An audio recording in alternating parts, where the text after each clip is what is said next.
Hi friends, welcome to my channel. ఈ రోజు అయితే నేను పాలగిన్నెని బాగా మాడబెట్టేశాను. ఇదే ఫస్ట్ టైం అనమాట నేను ఈ రకంగా మాడబెట్టడము. పాలు పొయ్యి మీద పెట్టిన సంగతి మర్చిపోయాను, అందుకే ఈ రకంగా మాడిపోయింది. ఎంత మాడిపోయిన గిన్నె అయినా సరే చాలా సింపుల్గా మనం క్లీన్ చేసుకోవచ్చు అనమాట. ఫస్ట్ మనము గిన్నె ఎంతవరకు మాడిపోయిందో అంతవరకు నార్మల్ వాటర్ అయితే తీసుకోవాలి, ట్యాప్ వాటరు. ఇంకా ఆ తర్వాత బేకింగ్ సోడా ఉంటుంది కదా ఇంట్లో, ఒక స్పూన్ అయితే బేకింగ్ సోడా తీసుకోవాలి. నేనైతే ప్యాకెట్లో లాస్ట్ కొంచెం ఉన్నింది, అది మొత్తం అయితే వేశాను. ఇలాంటి మాడిపోయిన గిన్నెలని క్లీన్ చేయడానికి బేకింగ్ సోడా అయితే చాలా అంటే చాలా బాగా యూజ్ అవుతుంది. తర్వాత అయితే వెనిగర్ యాడ్ చేసుకోవాలి. టీ గ్లాస్ వెనిగర్ అయితే యాడ్ చేశాను నేను. మనం ఎంత వెనిగర్ యాడ్ చేస్తే మనకి అంత ఈజీగా అయితే మాడిపోయింది మొత్తము క్లీన్ అయిపోతుంది అనమాట. మనకి తక్కువ వెనిగర్ యాడ్ చేసాము అంటే మనకి అంత త్వరగా అయితే క్లీన్ అవ్వదు, చాలా టైం పడుతుంది. ఎంత ఎక్కువగా యాడ్ చేసుకుంటే మనకి అంత ఈజీగా అయితే రిమూవ్ అయిపోతుంది.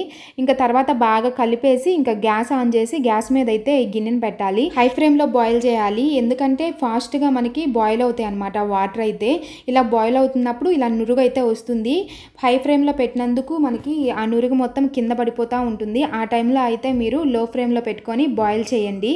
రుషిక్ ఏంటిదమ్మది, ఏంటి చెప్పది? పాలా? ఇట్లెట్లా మాడి పెట్టాము అసలు నువ్వు?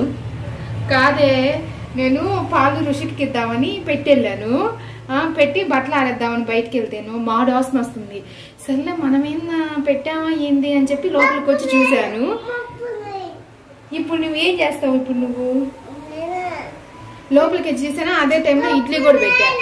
సరే అని ఇడ్లీలో ఏమన్నా వాటర్ పోయలేదా అని ఇడ్లీలో మూత తీసి చూసాను, వాటర్ బాగానే ఉన్నాయి. నువ్వు ఏం చెప్తా? ఏం చదువుతావు నువ్వు? అది చెప్తావా? ఏంటి చెప్పు. పొయ్యి మీద ఏంటి ఏంటి చెప్పు.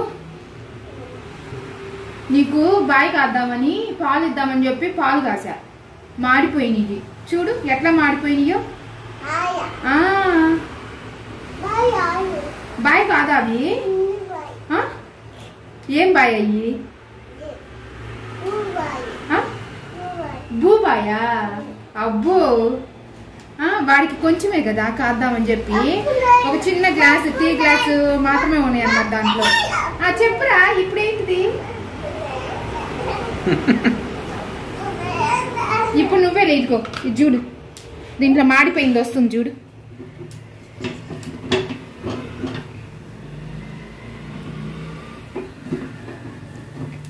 మాడిపోయిన స్మెల్ వస్తుందా? ఎవరిదా మాడిపోతుంది అని చెప్పి కాసేపు ఆలోచించుకొని నాదా ఏంది కొంపదీసి మాడిపోతుంది అని చెప్పి వచ్చానమాట లోపలికి. అదే టైంలో ఇడ్లీ కూడా పెట్టున్నా. ఇడ్లీలో నీళ్ళు పోయలేదేమని చెప్పి ఇడ్లీలో చూశాను, కానీ దీంట్లో జోల్లా దీని మీద ప్లేట్ పెట్టాను అనమాట, అందుకని నాకు కనిపిలా. ప్లేట్ పెట్టానా, నాకు అసలుకి గ్యాస్ ఆన్ చేసిన సంగతే గుర్తులేదనమాట. ఇంకా మాడిపోయింది. ఎంతసేపటికి మాడవాసన వస్తుంది. పైన వాళ్ళు ఏమన్నా మారబెడుతున్నారా ఏంది అని బట్టలు ఆరేసుకుంటూ ఆలోచిస్తా ఉన్నా. ఇంతలా ఎలా మారబెడుతున్నారా అనుకుంటున్నా నేను. తీరా లోపలికి వచ్చి నువ్వు చూపించిన దాకా నాకు తెలియదు ఇలా నాదే మాడిపోయింది అని. ఇలా బాయిల్ చేస్తున్నప్పుడే లోపల మాడిపోయింది మొత్తము లేసి వస్తుంది అనమాట. మనం ఇలాగ స్పూన్తో గట్టిగా గీకుతా ఉన్నాము అంటే ఖచ్చితంగా లోపలిది మొత్తం లేసి వస్తుంది. చూడండి ఎంత బ్లాక్గా ఉన్నాయో, ఇప్పటికే మీకు చేంజ్ అయితే కనిపించుంటుంది ముందల దానికి ఇప్పటిదానికి.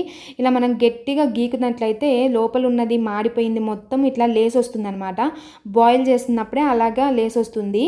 ఇంకా నేనైతే మొత్తం వచ్చేసింది అని చెప్పేసి గ్యాస్ ఆఫ్ చేసి ఇంకా ఫిల్టర్ అయితే చేస్తున్నాను. నేనైతే అస్సలు ఎక్స్పెక్ట్ చేయలేదు ఇంతలాన క్లీన్ అవుతుంది అని చెప్పేసి. చూడండి ఆల్మోస్ట్ మొత్తం అయితే పోయింది, ఇంకా కొంచెం ఉందనమాట ఆ సరౌండింగ్స్లో. అది కూడా బాయిల్ అవుతున్నప్పుడు గీకినట్లయితే స్పూన్తో ఖచ్చితంగా పోయేది. నేనైతే మొత్తము మాడిపోయింది లేసి వచ్చిందిలే అని చెప్పేసి గ్యాస్ అయితే ఆఫ్ చేసేసాను.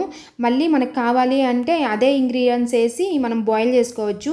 ఈ కొంచెమే కదా ఉంది అని చెప్పేసి నేనైతే స్పూన్తో కొంచెము గీకుతున్నాను అనమాట. ఈజీగానే వచ్చింది స్పూన్తో గీకుతున్నప్పుడు. స్పూన్తో గీకపోయినా కూడా మనకి పీచ్తో కూడా పోయేదనిపించింది. అనిపించింది. ఎందుకంటే చాలా సింపుల్‌గా వచ్చేసిందనమాట.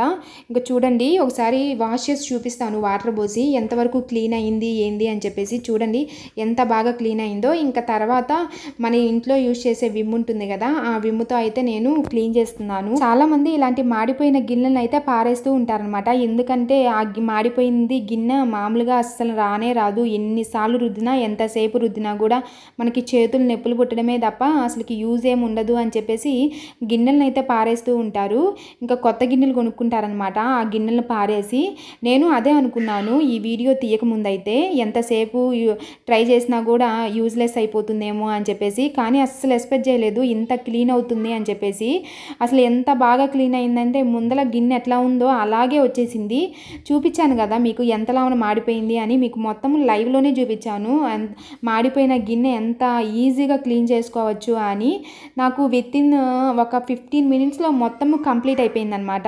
ఒక 15 నిమిషాల్లో మొత్తము గిన్నెనైతే క్లీన్ చేసుకున్నాను. నేను ఈ మాడిపోయిన గిన్నెని క్లీన్ చేయడానికి రెండు ఇంగ్రీడియంట్స్ అయితే వాడాను. సోడా ఉప్పు, వెనిగరు. ఈ రెండు ఉంటే చాలు ఎంత మాడిపోయిన గిన్నెనైనా సరే వితిన్ సెకండ్లో మనం క్లీన్ చేసుకోవచ్చు. ఈ వీడియో మీకు నచ్చినట్లయితే లైక్ చేసి షేర్ చేయండి. అలాగే సబ్స్క్రైబ్ చేయడం మటుకు మర్చిపోకండి. Thank you for watching.